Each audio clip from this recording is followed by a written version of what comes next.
I don't know if many of you know, but you all should, Lieutenant Colonel Todd Burkhart. Colonel Burkhart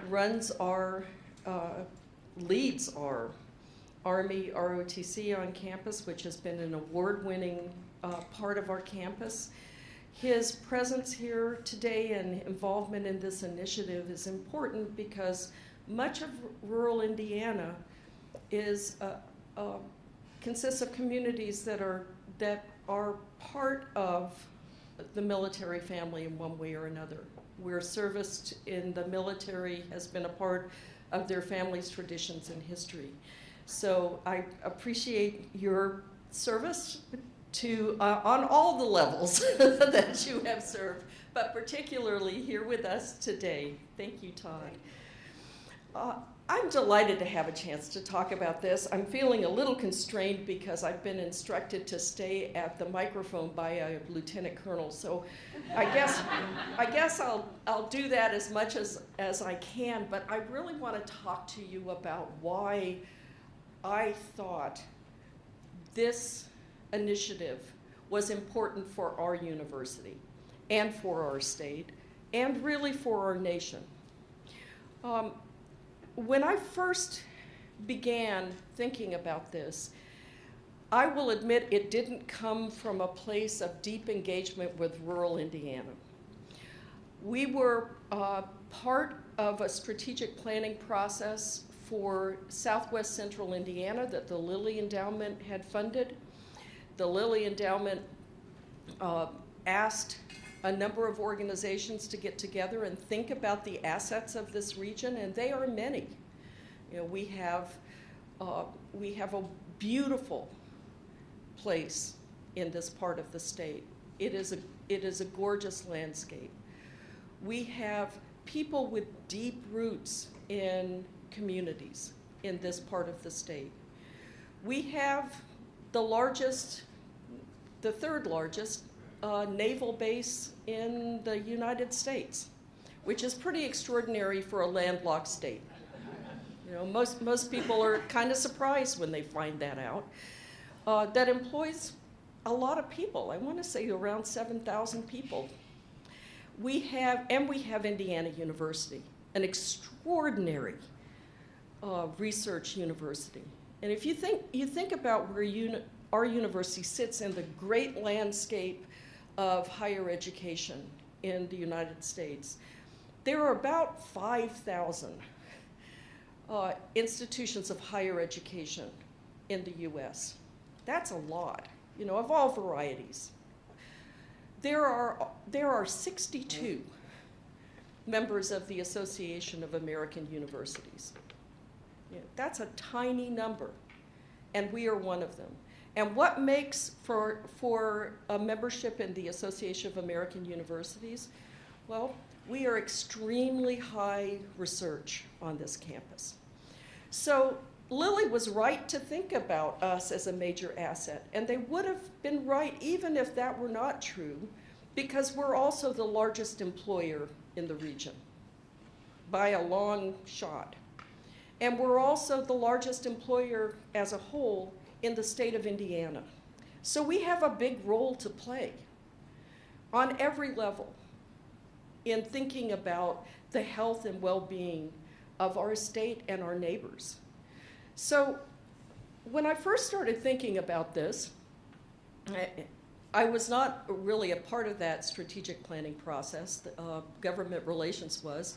And I got the opportunity to see the report at the end, and there was a lot about the new interstate. There was a lot about Crane. There was a lot about, you know, what the landscape of southern Indiana is like.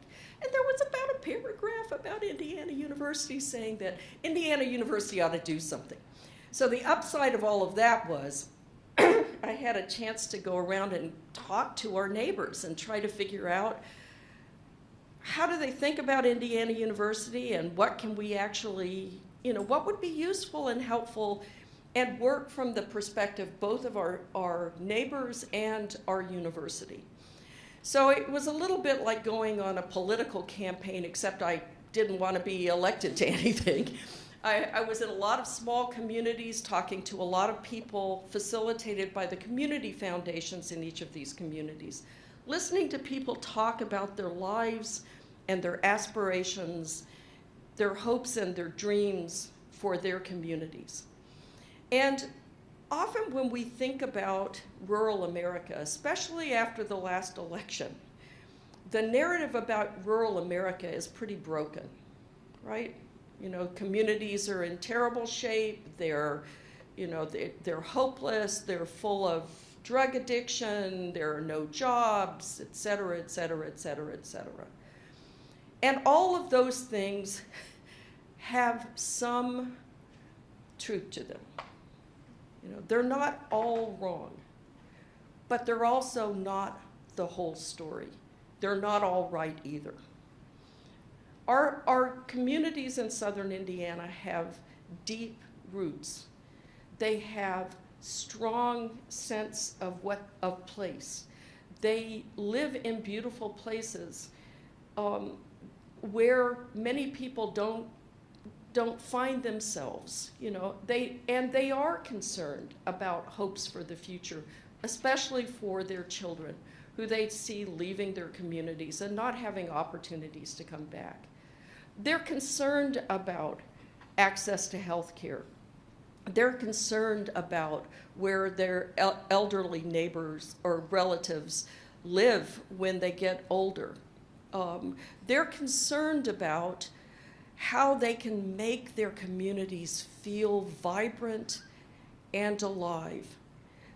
And they can make them seem to the rest of the world the way they feel about them. You know, vibrant communities that have a future.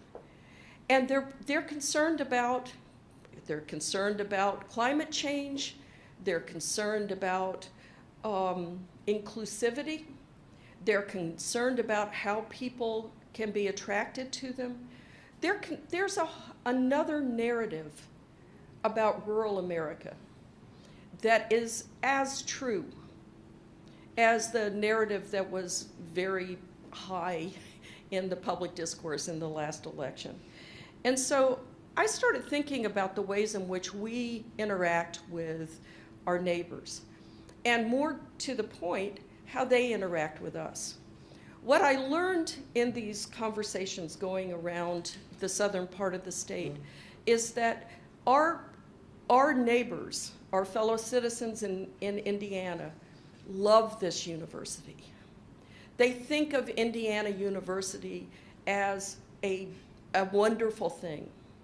They think of it as a place where their children are educated, where their nieces and nephews go to school, where there's this great, usually great basketball team, where many of their family members have been employed over the years. They have huge amounts of affection for this university, which is also not the narrative at the national level about rural communities and universities, right? And it's often, to be frank, not the narrative that you would get if you were talking to even the state legislature of Indiana. But there's another part of that that's just as true, and that is our neighbors really had no idea. They knew we were up here. They knew that we taught students. They had no idea the other things we do with our time. And they had no idea how to access us or even how to find their way through the wonderful, complex, Byzantine even, structure of Indiana University. And admit it quietly to yourselves right now, you probably don't either, right? So if it's hard for us, imagine how difficult it is for people who are living at some distance, not extreme distance, but some distance from us, having to look at this dazzling array of schools and centers and institutes and make some sense of it in the face of a problem that they're looking at in their communities that they don't really understand how Indiana has anything to do with that. And I'll tell you, and I know some of you have heard this story before, and I apologize. I'll tell you when this really came home to me. It was in a community meeting in which people were talking about the heartbreak of having to have elderly relatives leave their homes, and because there's no skilled nursing facility in a community. And what might that have to do with Indiana University? We have a pretty stunning array of medical and health sciences assets on this campus. We'll have more in a year, but we're not known as the medical center for Indiana University, and we're not. Indianapolis is. We're not likely the right people to open a skilled nursing facility. But I know that Kay Connolly and Katie Seiss, or Katie Seek over in the School of Informatics, Computing, and Engineering, have been spending a lot of their time figuring out how to allow elderly people to stay in their homes through technology.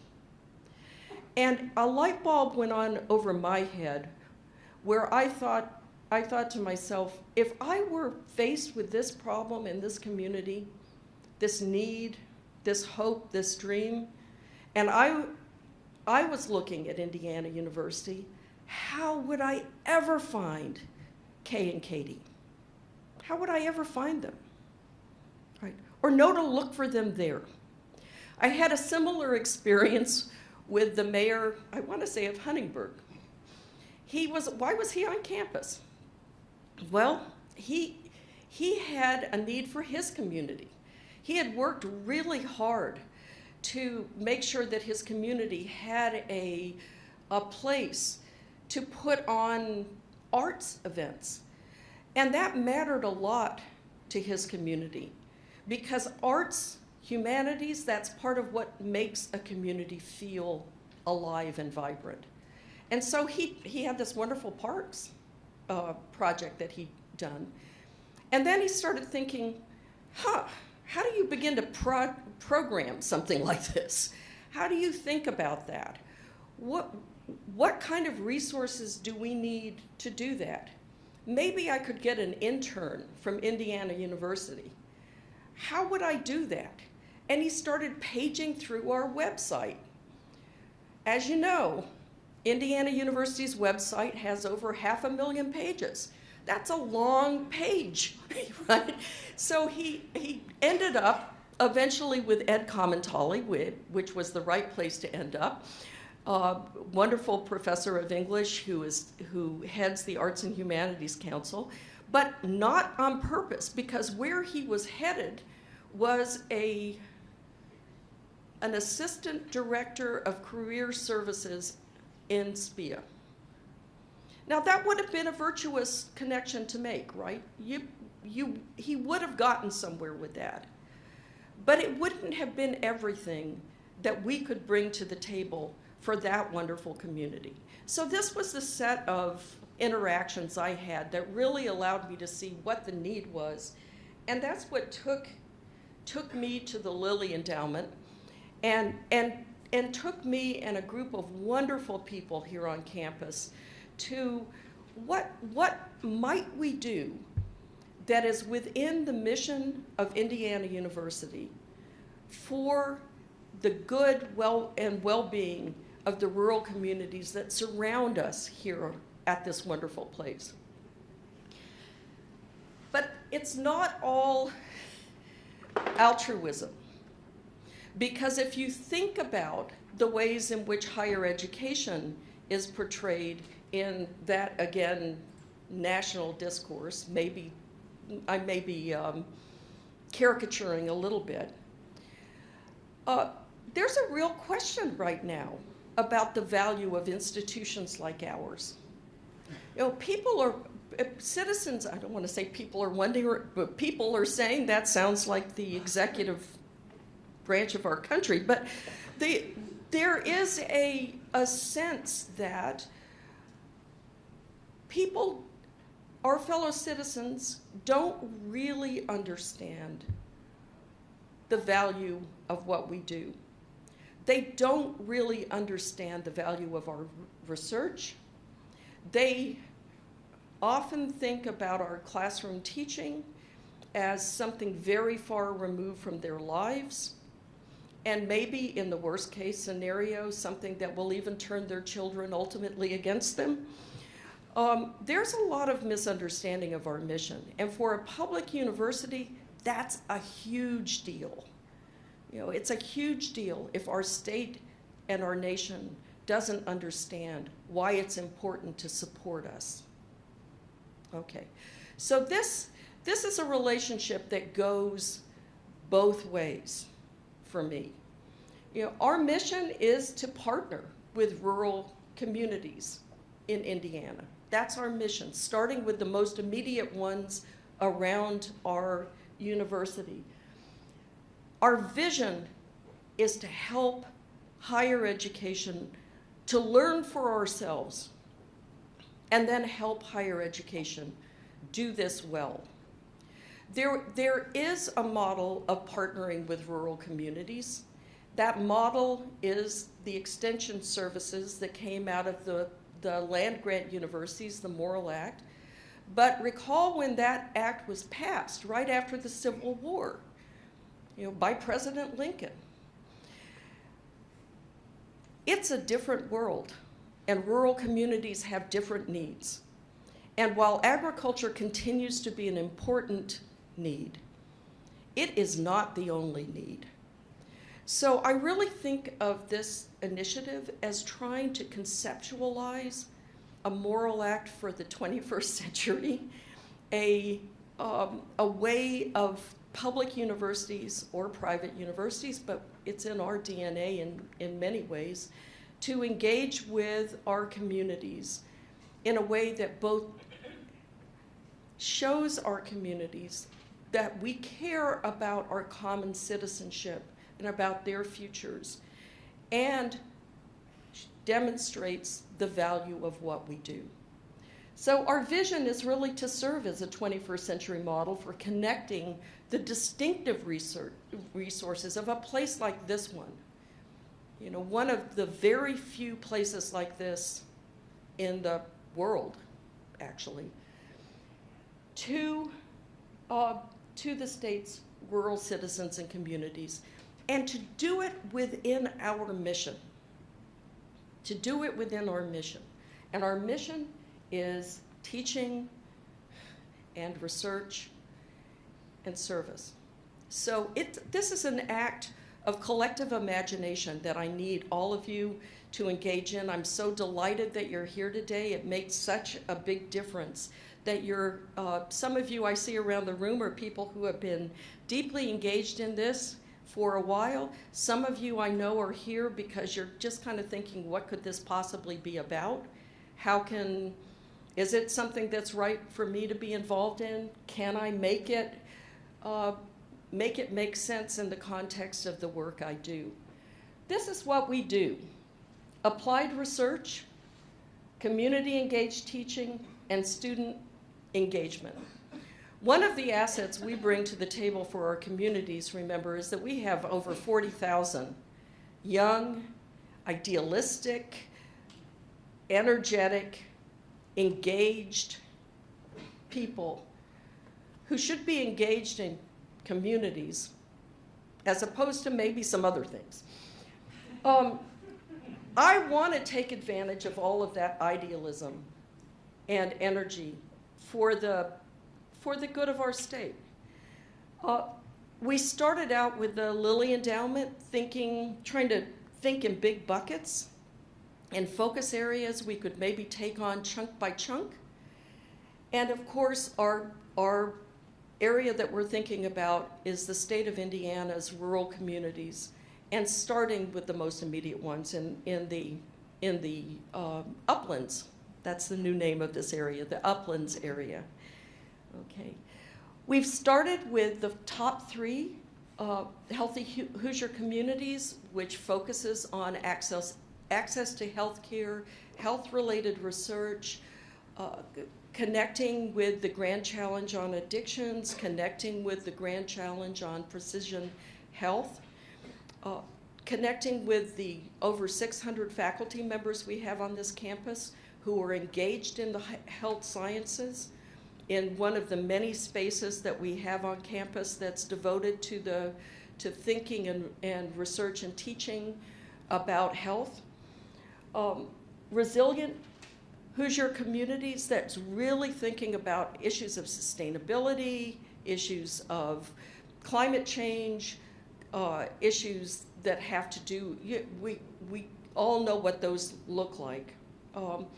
And Hoosier quality of place, which really is a bucket for the deep, deep thirst in our communities for the arts and the humanities. You know, probably the most gratifying and exciting thing that I learned in working with communities is how much hope there is that we can engage around those issues. Okay, we've also think in the future that thinking hard about educational attainment in partnership with a couple of partners in this part of the state is something that fits our mission really well.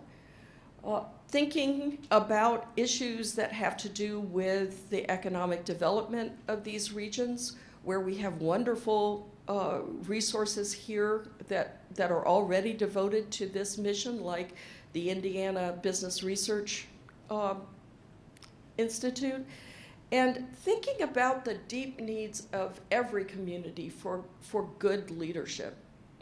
In the nonprofit sector, in the government sector, in the business sector, in every part of a community, in the religious community sector, you need people who feel like they're part of a cohort of leadership.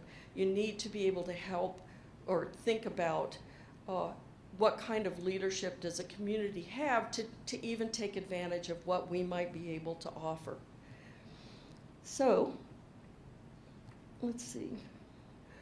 We're working with a lot of parts of the campus already on applied research. I mentioned Kay and Katie's work. They have taken a big step forward for us in the area of health by really looking at that question of what keeps people in their homes longer and how can social networks help, how can technological networks help. We're looking at the sustainability issues by taking advantage of the Epley Institute and having the Epley Institute really do a survey of the public lands and parks and opportunities in the southern part of the state. And thinking about the arts and humanities in a very deep way. Doing all kinds of work with communities from Huntingburg to Bedford to all around this part of the state, helping to make accessible the incredible cultural stores we have on this campus. So I'm going to flip through this. I know that Carrie Thompson will speak a little bit more about this and talk a bit about community engaged teaching, and then I'm just going to hop off.